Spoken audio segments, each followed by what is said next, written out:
క్రీస్తునందు ప్రియ సహోదరి సహోదరులారా, మన ప్రభువును రక్షకుడు అయినటువంటి యేసుక్రీస్తు వారి నామంలో శుభాభివందనాలు తెలియజేసుకుంటూ ఈ ఆదివారపు ఆరాధన కార్యక్రమాన్ని ప్రారంభించుకున్నామండి. ఈరోజు ఆరాధనలో భాగంగా దేవుడు మనకు అనుగ్రహించినటువంటి వాక్య భాగము అపోస్తలుడైనటువంటి లూకా గారు చరిత్రకారుడైనటువంటి లూకా గారు రాసినటువంటి అపోస్తల కార్యములు 3వ అధ్యాయము 19వ వచనం నుండి 26వ వచనం వరకు ఈరోజు మనము ధ్యానిద్దాం. అపోస్తల కార్యములు 3వ అధ్యాయము 19 నుంచి 26 వరకు.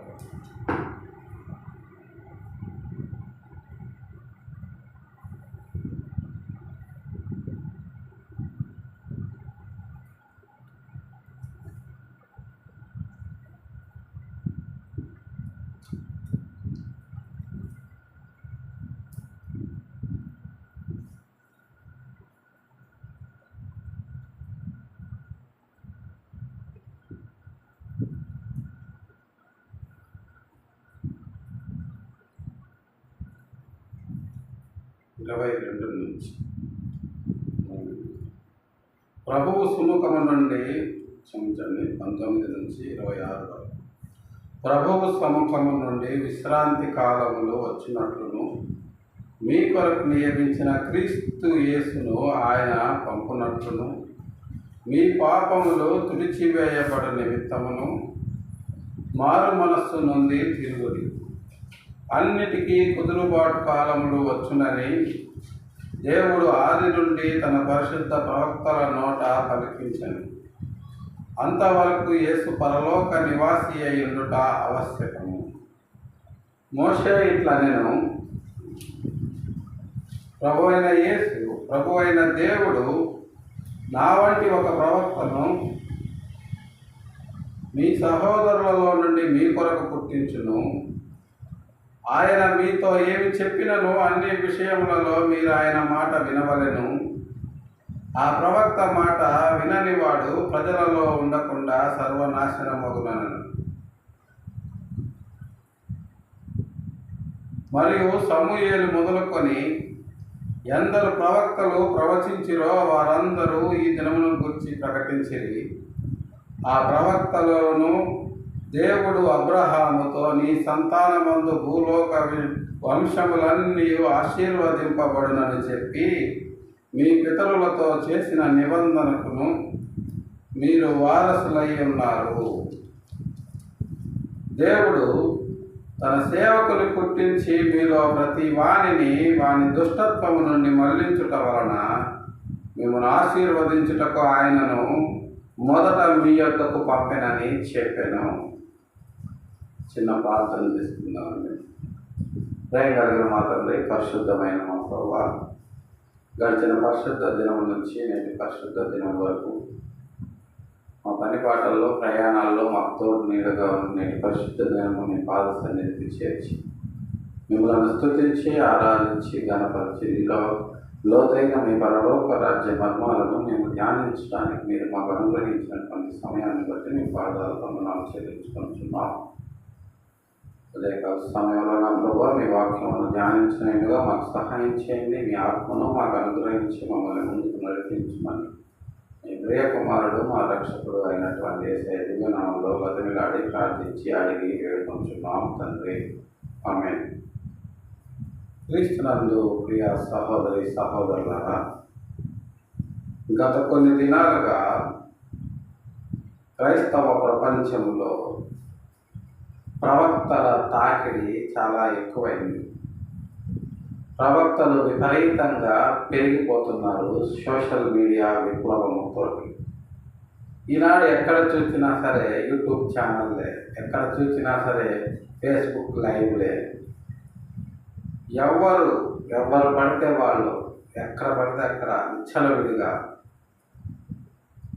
దేవుని వాక్యాన్ని ప్రకటిస్తున్నామన్న పేరుతో ఎవరి సొంత అభిప్రాయాలని వారు ఇష్టం వచ్చినట్లుగా ఈనాడు సోషల్ మీడియా ప్లాట్ఫామ్స్లో ప్రకటించటము మనము చూస్తూ ఉన్నాము. అందులో మళ్ళా కొసమెరుపు ఏంటంటే నీ బోధ తప్పు అంటే నీ బోధ తప్పని, నీది అబద్ధ బోధ అంటే నీది అబద్ధ బోధ అని, అబద్ధ బోధకంలో ఖండిస్తున్నామన్న పేరుతో మరికొంతమంది, అతను చేసే అబద్ధ బోధనను ఖండిస్తూ మరికొంతమంది, ఇలా రకరకాలుగా సోషల్ మీడియా వచ్చిన తర్వాత ప్రవక్తలు విపరీతంగా పెరిగిపోయారు. కానీ చివరాఖరికి తేలింది ఏంటంటే ఈ విపరీతమైనటువంటి వాక్య ప్రకటన ఈ ప్రవక్తల ద్వారా జరగటం వలన దేవుని రాజ్యము విస్తరించబడాలి. కానీ ఇక్కడ వాస్తవానికి జరుగుతుంది ఏంటి అంటే దేవుని రాజ్యము విస్తరించబడటం సంగతి దేవుడి ఎదురు ఈ ప్రవక్తలు నీది తప్పంటే నీది తప్పని ఒకరినొకరు తిట్టుకోవడము, అది కూడా సోషల్ మీడియా వేదికగా తిట్టుకోవడము మనము గమనిస్తూ ఉన్నాము. అయితే అసలు ప్రవక్త అంటే ఎవరు? ప్రవక్త ఏం చేశాడు? ప్రవక్తని దేవుడు ఎలా పంపించాడు? దానికి ఉండవలసినటువంటి అర్హతలు ఏమిటి అన్న విషయాలను మనము పరిశుద్ధ గ్రంథపు వెలుగులో పరిశీలించినట్లయితే ప్రవక్తల గురించినటువంటి స్టాండర్డ్స్ ఎలా ఉండాలి అనేది, ఆ ప్రవక్త ఏం చేశాడు అనేది మనము మన రక్షకుడైనటువంటి దేవుడు ప్రవక్తను గురించినటువంటి అనేకమైనటువంటి విషయాలను పరిశుద్ధ గ్రంథము ద్వారా తెలియజేసినట్లుగా మనకు అర్థమవుతుంది. చూడండి, 19వ వచనము నుండి మనము గమనించినట్లయితే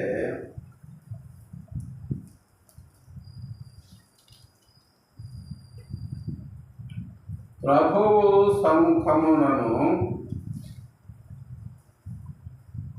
సముఖము నుండి విశ్రాంతి కాలములు వచ్చును, మీ కొరకు నియమించిన క్రీస్తు యేసును ఆయన పంపునట్లును, మీ పాపములు తుడిచివేయబడు నిమిత్తము మారు మనస్సు నొంది తిరుగుడి, అన్నిటికీ కుదురుబాటు కాలములు వచ్చునని దేవుడు ఆది నుండి తన పరిశుద్ధ ప్రవక్తల నోట పలికించెను. అన్నిటికీ కుదురుబాటు కాలం ఉంది.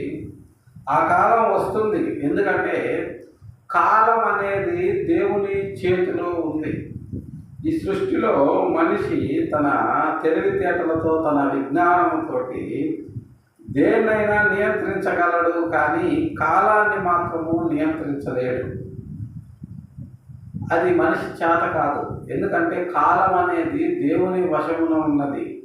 కాబట్టి అన్నిటికీ కుదురుబాటు కాలములు ఆయనే తేవాలి. ఆ కాలం వచ్చినప్పుడు ఆయన అనుకున్న పని జరుగుద్ది. అలాగనే ప్రవక్త అనేవాడు ఆయన అనుకున్న విధంగా ప్రకటించాలి, కానీ తన సొంత ఉద్దేశాలను ప్రకటించకూడదు. అలా ప్రకటిస్తే దేవుడు దానిని ఆమోదించడు అని పరిశుద్ధ గ్రంథము మనకు తెలియజేస్తుంది. ప్రియులారా, అదే విషయాన్ని గ్రంథకర్త ఇక్కడ తెలియజేస్తున్నారు. చూడండి, ప్రభువు సముఖము నుండి విశ్రాంతి కాలములు వచ్చునట్లును. ప్రభు సముఖం నుండి విశ్రాంతి కాలం వస్తుంది. అది ఎవరికి వస్తుంది అంటే ప్రతి ఒక్కళ్ళకి వస్తుంది. లోకములో ఆయన కొరకు ప్రయాసపడి, లోకములో ఆయన కొరకు తమకున్నటువంటి స్థిర చరాస్తులను కోల్పోయి, లోకములో మన కష్టార్జితాన్ని ఆయన రాజ్య వ్యాప్తి కొరకు ఖర్చు పెట్టి, మన జీవిత కాలంలో మనము ఆయన కొరకు ప్రయాసపడి అలసిపోయిన నాడు ఆయన నుంచి మనకు విశ్రాంతి కాలములు వచ్చును. ఆయన మనకు విశ్రాంతి ఇవ్వబోతాడు. ఆ విశ్రాంతి ఎలా ఉంటుంది అంటే శాశ్వతంగా ఉంటుంది, సమాధానంగా ఉంటుంది, నెమ్మదిగా ఉంటుంది, సంపూర్ణంగా ఉంటుంది. ఇది ఆయన మనకిచ్చేటటువంటి విశ్రాంతి. ఈ విశ్రాంతి కొరకు, ఈ విశ్రాంతిని ప్రకటించుట కొరకు మీ కొరకు నియమించిన క్రీస్తు యేసును ఆయన పంపునట్లు, మన కొరకు క్రీస్తు యేసును ఆయన ముందే నియమించాడు. ఆ ముందే నియమించిన వ్యక్తిని ఆయన పంపునట్లు అని అప్పుడు ప్రవక్తలు రాశారు. కానీ ఇప్పుడు పంపడము జరిగింది, ఆయన రావడము జరిగింది.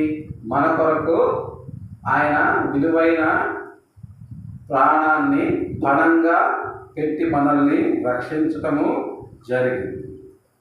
అన్నిటికీ కుదురుబాటు కాలములు వచ్చునని దేవుడు ఆది నుండి తన పరిశుద్ధ ప్రవక్తల చోట పలికించెను. అన్నిటికీ కుదురుబాటు కాలములు ఉన్నాయి. యేసుక్రీస్తు వచ్చాడు అంటే అన్నిటినీ కుదుటపరుస్తాడు. అందుకనే ఆయన్ని హీరో అన్నాము. ఆయన మామూలు హీరో కాదు, హాలీవుడ్, బాలీవుడ్, టాలీవుడ్ హీరో కాదు. ఆయన యూనివర్సల్ హీరో. ఆ యూనివర్సల్ హీరో వచ్చినప్పుడు అన్నిటినీ ఆయన కుదుటపరుస్తాడు, చక్కబరుస్తాడు.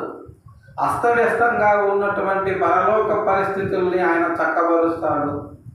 అస్తవ్యస్తంగా ఉన్నటువంటి పాతాళంలో ఉన్నటువంటి పరిస్థితుల్ని ఆయన చక్కబరుస్తాడు.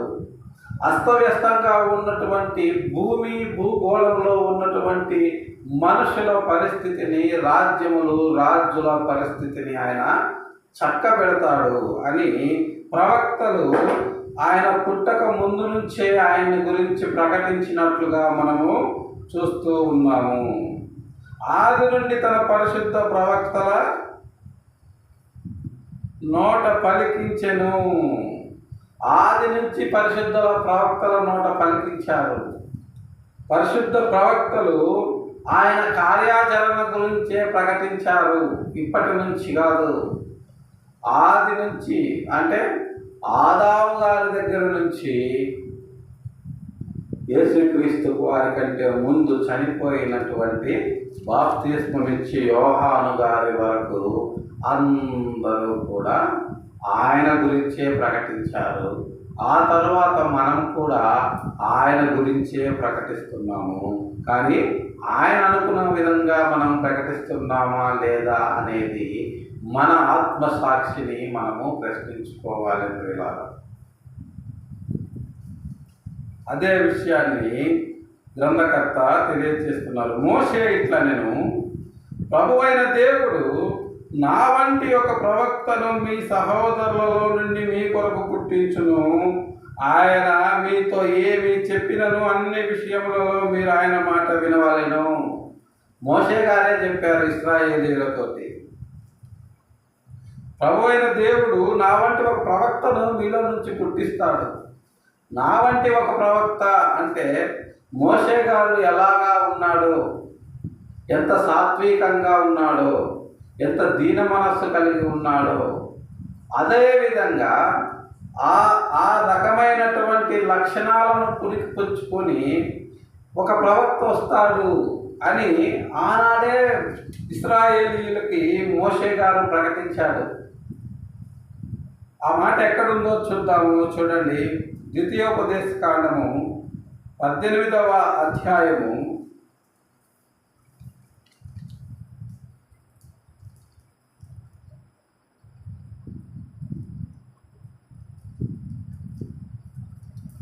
16, 18 వచనాలను మనం గమనించినట్లయితే 16 నుండి 18 వచనాలను మనము గమనించినట్లయితే, ఈ గొప్ప అగ్ని నాకు ఇకను కనబడకుండునుగాక, ఈ గొప్ప అని చెప్పి తిని, ఈ సమయమున నీ దేవుడైన యెహోవాను నీవు అడిగిన వాటన్నిటి చొప్పున నీ దేవుడైన యెహోవా నీ మధ్యను నా వంటి ప్రవక్తలు నీ సహోదరులలో నీ కొరకు పుట్టించును. ఆయన మాట నీవు వినవలెను. మరియు యెహోవా నాతో ఇట్లనెను, వారు చెప్పిన మాట మంచిది. ఇక్కడ అదే మాట మోషే గారు యేసుక్రీస్తు వారి కంటే ముందు 1400 సంవత్సరాల ముందు ఈ మాటను మోషే గారు ఇశ్రాయేలీయులతో అన్నారు.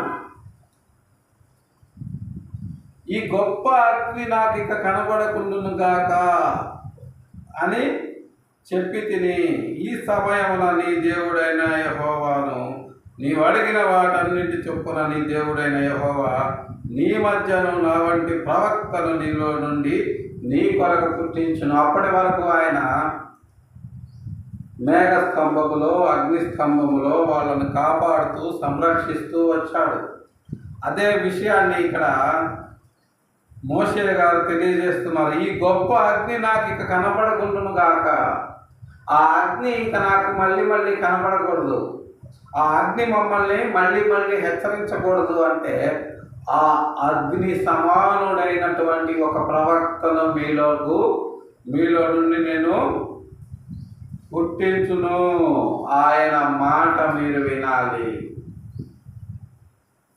ఎవరా ప్రవక్త?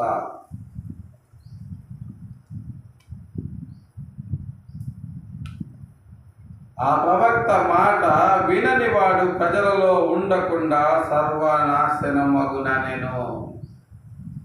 ఆ ప్రవక్త మాట వినకపోతే ఏం జరుగుతుంది?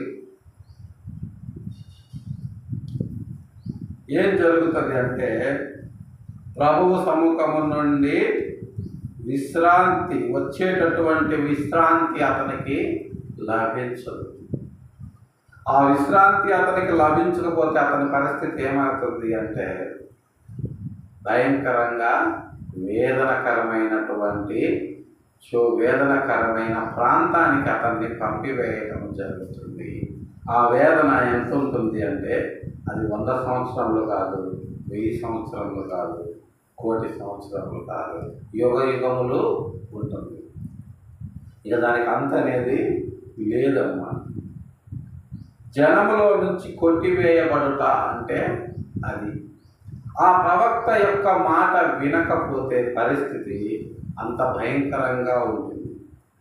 ఆ ప్రవక్త యొక్క మాటకి దేవుడు అంత శక్తినిచ్చాడు. ఆ ప్రవక్తను గురించే ఈనాడు సోషల్ మీడియాలో ప్రవక్తలందరూ ప్రకటిస్తున్నారు.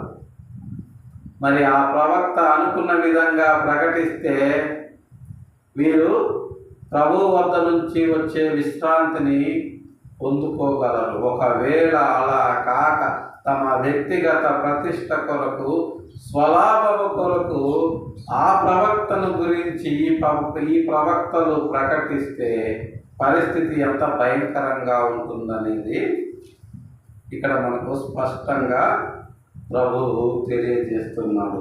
మనుషులలో నుండి అతను కొట్టివేయబడును. మనుషులలో నుంచి అతను కొట్టివేయబడును. ఈ ప్రవక్త మాట విననివాడు ప్రజలలో ఉండకుండా సర్వనాశనమగును. ఆనాడు ఆ ప్రవక్త మాట వినకపోతేనే వాళ్ళు ప్రజల్లో ఉండకుండా సర్వనాశనమయ్యారు.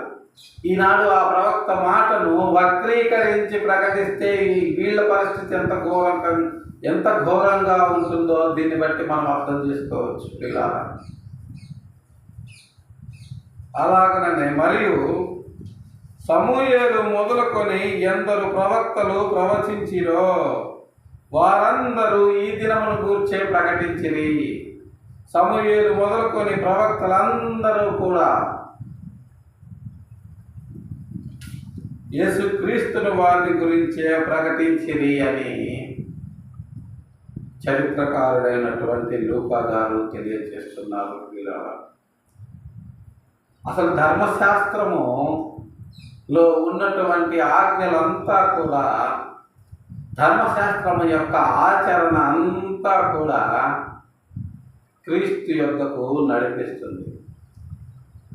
ధర్మశాస్త్రాన్ని పూర్తిగా అవలంబించిన ప్రతి వాడు ఎలా ఉంటాడు అంటే క్రీస్తుకు ప్రతిరూపంగా ఉంటాడు. కానీ ఏ ఒక్కరు కూడా ఆ ధర్మశాస్త్రాన్ని పూర్తిగా నిర్వర్తించలేకపోయారు. అందుకని ఆ ధర్మశాస్త్రమే శరీరధారి అయి మన మధ్యకు వచ్చి దేవుని కార్యాన్ని చక్కబెట్టాడు. అన్నిటినీ ఆయన కుదుటపరిచాడు. అందుకనే అన్నిటికీ కుదురుబాటు కాలము ఉంటుంది అని ప్రభువే తెలియజేశారు. ఎందుకంటే యేసుక్రీస్తు కంటే ముందు ఉన్నటువంటి ఈ ప్రవక్తలు, రాజులు వీళ్ళెవరూ కూడా పరిస్థితిని కుదుటపరచబడలేదు. దానివల్ల ధర్మశాస్త్రం అనేది చెరగా, ఉరిగా మనుషులకు మారిపోయింది. ఇక ఆయనే కూనుకొని వస్తే కానీ ఈ ధర్మశాస్త్రం యొక్క చెర నుండి మనిషికి విడుదల లభించదు అని ఆయన నిర్ణయించుకొని ఆయనే వచ్చి పరాల్సిన పరిస్థితిని పరచాల్సిన పరిస్థితి వచ్చింది పిల్లలు. అందుకనే అన్నిటికీ కుదురుబాటు కాలము వచ్చును. ఆ కుదురుబాటు కాలం వచ్చినప్పుడే క్రీస్తు యేసును ఆయన పంపాడు. క్రీస్తు యేసు వచ్చాడు కాబట్టే కుదురుబాటు కాలం వచ్చింది. కుదురుబాటు కాలం వచ్చింది కాబట్టే ప్రభువు క్రీస్తు యేసును పంపాడు. ఇక దేవుని సంఘాన్ని, సార్వత్రిక సంఘాన్ని కుదుటు పరచమని చెప్పి ఆ బాధ్యతను ఆయన మన భుజాల మీద పెట్టి వెళ్ళాడు. మరి ఆ బాధ్యతను మనము సక్రమంగా నిర్వర్తిస్తున్నామా లేదా అనేది మనల్ని మనం ప్రశ్నించుకోవాల్సిన అవసరము ఎంతైనా ఉంది ప్రియులా.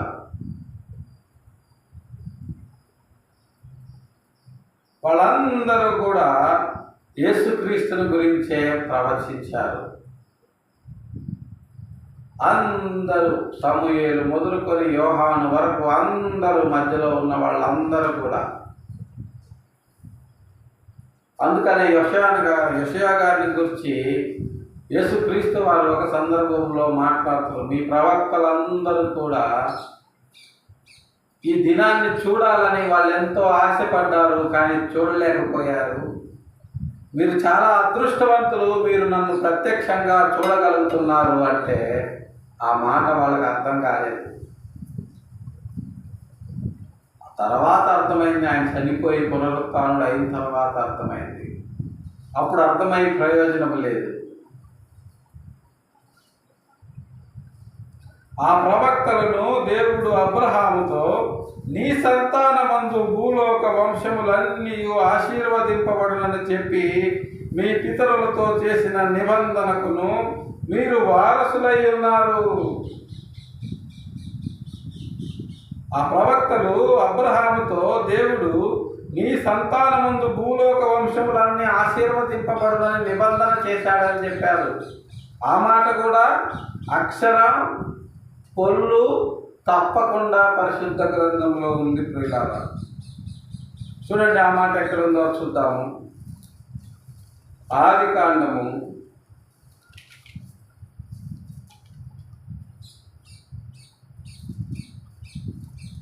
22వ అధ్యాయము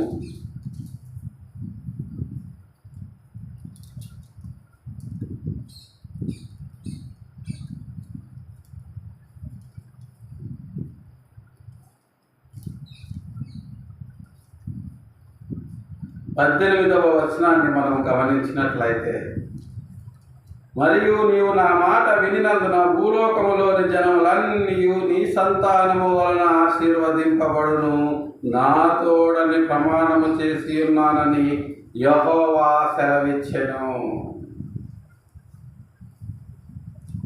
అపోస్తుల కార్యములో లూకా గారు రాసినటువంటి మాట, ఈ సంఘటన జరగటానికి ముందు దాదాపుగా 2000 సంవత్సరాల క్రితము అబ్రహాము గారితో దేవుడు చెప్పినటువంటి మాట. చూడండి, పరిశుద్ధ గ్రంథము ఎంత స్పష్టంగా, ఎంత క్లియర్గా మనకు దేవుని ఉద్దేశాలను తెలియజేస్తుంది అనేది మనకు అర్థమవుతుంది ప్రియులారా. ఏ కాలాల్లో ఎంతమంది ప్రవక్తల చేతులతో రాసినా సరే రాసినటువంటి విషయం మాత్రం మారలేదు. అందుకే దీన్ని పరిశుద్ధ గ్రంథము అన్నారు.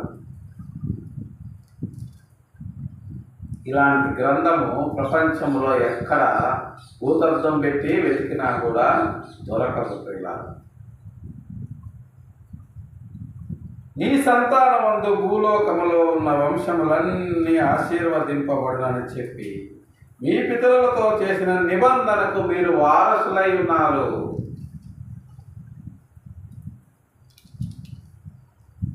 మన పితరుడైనటువంటి అబ్రహాము గారితో చేసిన నిబంధనకు మనమందరము కూడా వారసులమై ఉన్నాము. దేవుడు తన సేవకుని పుట్టించి మీలో ప్రతి వానిని వారి దుష్టత్వము నుండి మళ్లించుట వలన మిమ్మల్ని ఆశీర్వదించుటకు ఆయనను మొదట మీ యొద్దకు పంపెనని చెప్పెను. తన సేవకుని ఆయన పుట్టించాడు మీలో నుంచే, యూదా గోత్రము నుంచే.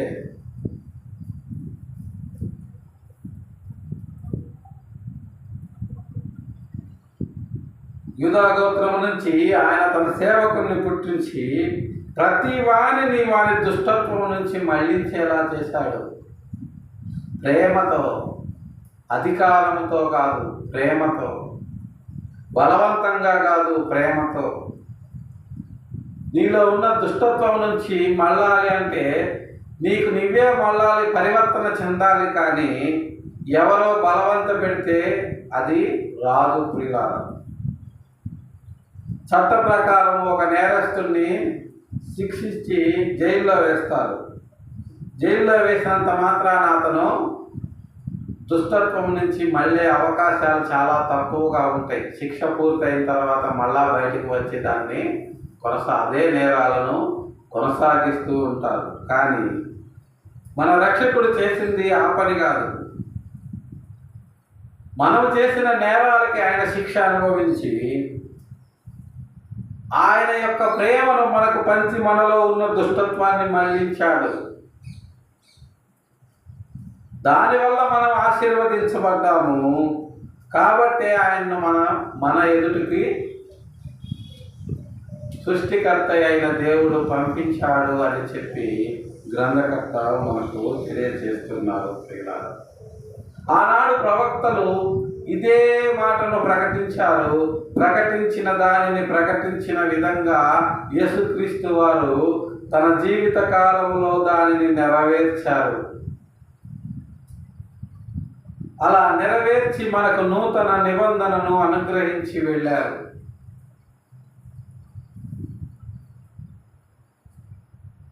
ఆ నూతన నిబంధన అపోస్తల కార్యములు 2వ అధ్యాయం నుంచి మనకు అప్లై అవుతుంది.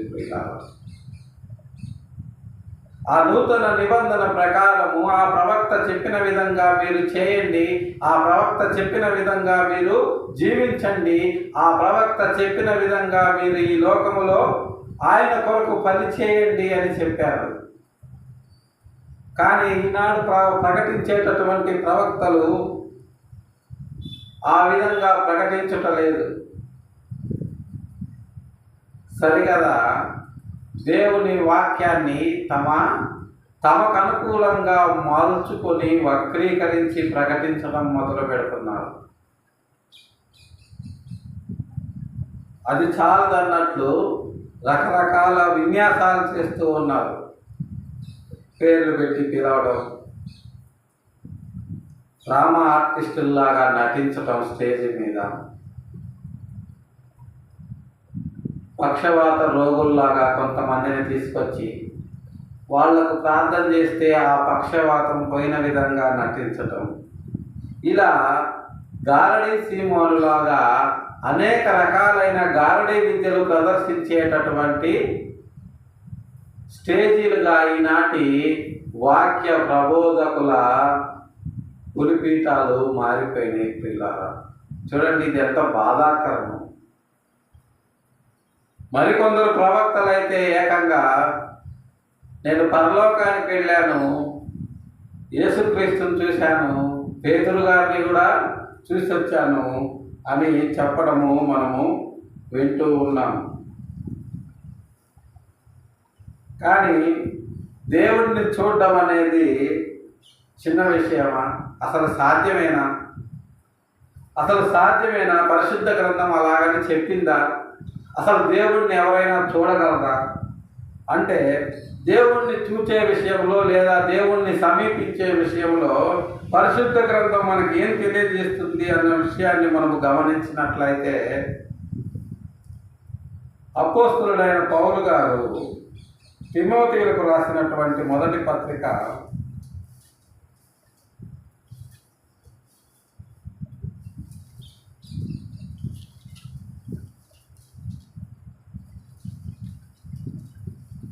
6వ అధ్యాయము 16వ వచనాన్ని మనము గమనించినట్లయితే, సమీపింపరాని తేజస్సుతో ఆయన మాత్రమే వసించుచు అమరత్వము గలవాడై ఉన్నాడు. మనుష్యులలో ఎవడును ఆయనను చూడలేదు, ఎవడును చూడనేరడు. ఆయనకు ఘనతయు శాశ్వతమైన ప్రభావమును కలిగియుండునుగాక. ఆమేన్. ఇక్కడ ధర్మశాస్త్ర పరిసయ్యుడు, అనంత జ్ఞాని, ఆత్మజ్ఞాని అయినటువంటి పౌలు గారు ఏమని తెలియజేస్తున్నారు అంటే, సమీపింపరాని తేజస్సుతో ఆయన మాత్రమే వసించుచు అమరత్వము గలవాడై ఉన్నాడు. సమీపింపరాని తేజస్సు, ఆయన తేజస్సుకి మనం ఆయన దగ్గరకు కూడా వెళ్ళే పరిస్థితి లేదు.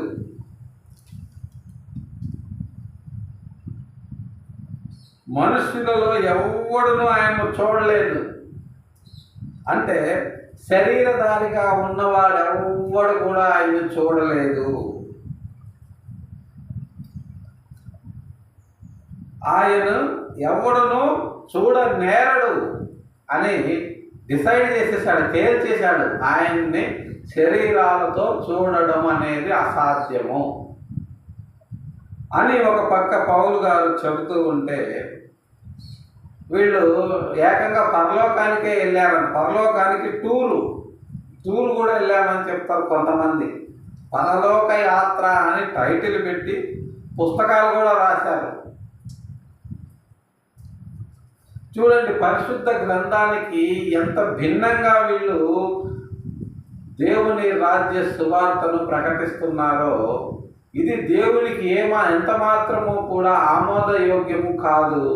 వీరి వ్యక్తిగత గొప్పల కొరకు, వ్యక్తిగత ప్రతిష్ట కొరకు దేవుని వాక్యాన్ని, దేవుని నామాన్ని అన్యుల మధ్య అపహాస్యం పాలు చేస్తున్నారు.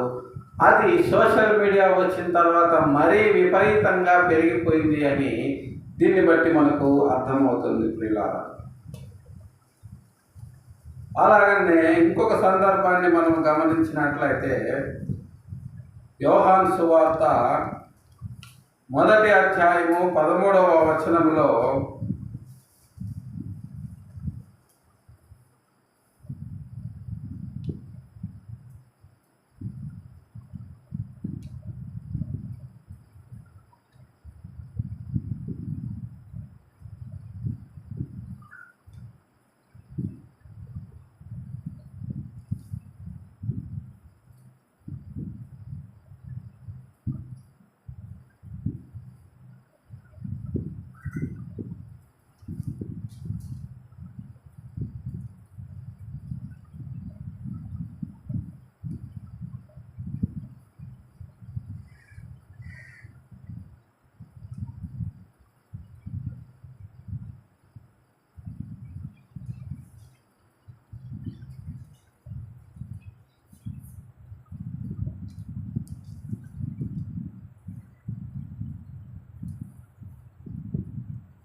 క్షమించండి, యోహాను సువార్త 1వ అధ్యాయము 18వ వచనంలో, ఎవడను ఎప్పుడైనను దేవుని చూడలేదు, తండ్రి రొమ్మున ఉన్న అద్వితీయ కుమారుడే ఆయనను బయలుపరిచెను. ఇక్కడ యోహాను గారు కూడా ఎవరైనా ఎప్పుడైనా సరే దేవుణ్ణి చూడలేదు. తండ్రి రొమ్మున ఉన్న అద్వితీయ కుమారుడు అంటే వన్ అండ్ ఓన్లీ యేసుక్రీస్తు వారు మాత్రమే ఆయనను చూచారు. ఆయన గురించి ఏమైనా చెప్పాలి అంటే యేసుక్రీస్తు వారు మాత్రమే చెప్పాలి. కాబట్టి ఆయనే వచ్చాడు, మనకు చెప్పాడు, నన్ను చూస్తే ఆయనను చూచినట్లే అని చెప్పి ఆయనకు తండ్రి అప్పగించినటువంటి కార్యాన్ని సంపూర్ణంగా నిర్వర్తించి వెళ్ళాడు. అదే కార్యాన్ని ఆయన ఎలా ఈ భూమి మీద నిర్వర్తించి వెళ్ళాడో ప్రకటించమని మనకు చెప్పి వెళ్ళాడు.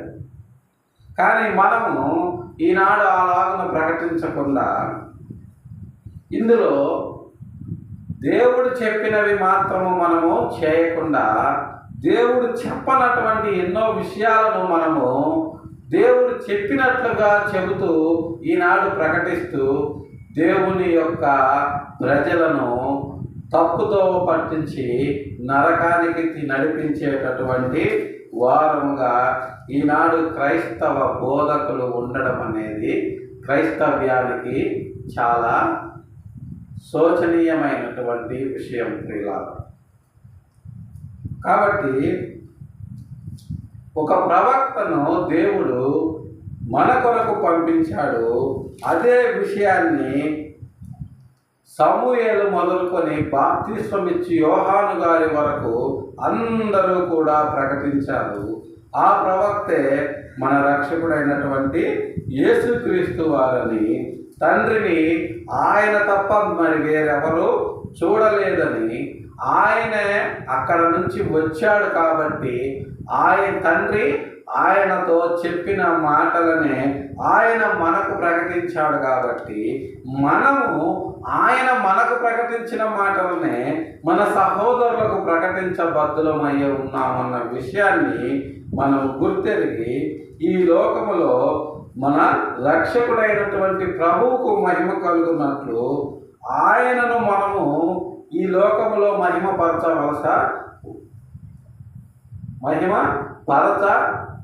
బద్ధులమై ఉన్నాము. కానీ మన వ్యక్తిగత ప్రతిష్ట కొరకు లేదా ప్రజలలో మనము ప్రత్యేకంగా గుర్తింపబడట కోరుకో లేదా ఇతనికి దర్శనా వరాలు ఉన్నటువంటి ప్రవక్తగా, ఇతనికి స్వస్థతా వరాలు ఉన్నటువంటి సేవకునిగా, ఇలా అనేక రకాలైనటువంటి తప్పుడు టైటిల్స్ తోటి, తప్పుడు కార్యక్రమాలతోటి ప్రజల మధ్య గారడీ చేయకుండా సత్యవాక్యాన్ని సరిగా విభజించి ప్రకటించి మన రక్షకుడైనటువంటి యేసుక్రీస్తు వారికి మహిమ తీసుకొని వస్తే ఆటోమేటిక్గా దేవుడు మనల్ని కూడా మహిమపరుస్తాడు అన్న విషయాన్ని మనము పరిశుద్ధ గ్రంథపు వెలుగులో తెలుసుకొని ఆయన కొరకు మన జీవిత కాలాన్ని సత్య సంబంధిగా ప్రకటిస్తూ ముందుకు వెళ్ళాలని చెప్పి మన ప్రభువును రక్షకుడు అయినటువంటి యేసుక్రీస్తు వారి నామములో ప్రేమపూర్వకంగా తెలియజేస్తూ ఈ కొద్ది మాటలు దేవుడు మన వెలికిలో దీవించినట్లు ప్రార్థన చేసుకుందాం. ప్రేమ కలిగిన మా తండ్రి, పరిశుద్ధమైన మా ప్రభువా, గడిచిన పరిశుద్ధ దినం నుంచి నేటి పరిశుద్ధ దినం వరకు మా పరిపాలనలో ప్రయాణాల్లో మాకు తోడు నీడగా ఉండి నేటి పరిశుద్ధ దినంలో మీ పాద సన్నిధికి చేర్చి మిమ్మల్ని స్తుతించి ఆరాధించి గణపరిచి నిగూఢమైన మీ పరలోక రాజ్య మర్మాలను మేము ధ్యానించడానికి మీరు మాకు అనుగ్రహించినటువంటి సమయాన్ని బట్టి మీ పాదాలు వందనాలు చెల్లించుకుంటున్నాం. మధ్యాహ్నకాల సమయంలో నా ప్రభువా, ఈనాడు నా తండ్రి అనేక మంది ప్రవక్తలు బయలుదేరిన ప్రభువా, మీ సత్యవాక్యాన్ని నా తండ్రి వక్రీకరిస్తూ నా ప్రభువా తమకు అనుకూలంగా మలుచుకుంటూ నా తండ్రి వంకర మార్గములలో నా ప్రభువా మీ ప్రజలను నడిపిస్తున్నటువంటి ఈ పరిస్థితుల్లో నా తండ్రి కొందరినైనా సరే నా ప్రభువా మీరు లేవనెత్తి నా తండ్రి అన్నిటికీ కుదురుబాటు కాలములను మీరు వచ్చి కుదుటపరిచిన విధముగా ఈనాడు నా ప్రభువా బోధలను కూడా నా తండ్రి వారు కుదుటపరుచుకొని నా ప్రభువా సత్యవాక్యమును సరిగా విభజించి నా తండ్రి మీకు మహిమ కలిగే విధంగా అనేకులు నా ప్రభువా తమ దుష్టత్వము నుంచి మరలి సత్యము వైపు అడుగులు వేసే విధంగా మేము చేస్తున్నటువంటి ఈ ప్రయత్నాన్ని నా ప్రభువా మీరు ఆశీర్వదించి ఫలింపజేసి ముందుకు నడిపించమని మీ పాద సన్నిధిలో వేడుకుంటున్నాం. ఇంతవరకు నా తండ్రి మీరు నా ప్రభువా మేము ఊహించినటువంటి ఎన్నో గొప్ప మేలులను మా కొరకు జరిగించినారు. అలాగనే నా ప్రభువా మేము చేయాలనుకుంటున్నటువంటి ప్రతి పనిని నా ప్రభువా విజయవంతంగా నా తండ్రి మా కొరకు జరిగించి నా తండ్రి ఈనాడు నా ప్రభువా మీ సాక్షులుగా ఈ లోకములో మమ్మల్ని నిలబెట్టి ఉన్నారు నా తండ్రి. ఈ గొప్ప సాక్ష్యాన్ని మేము మా జీవితాంతము వరకు కోల్పోకుండా మీ కొరకు నా తండ్రి నమ్మకమైన పరివారముగా ఈ లోకములో జీవించినట్లు మీ పనిని నా ప్రభువా మా ఊపిరి ఉన్నంత వరకు మా కడ శ్వాస వరకు మీ కొరకు నమ్మకంగా నా తండ్రి మేము జరిగించినట్లు మా జీవితాలను తీర్చిదిద్దామని మీ పాద సన్నిధిలో వేడుకుంటున్నాం.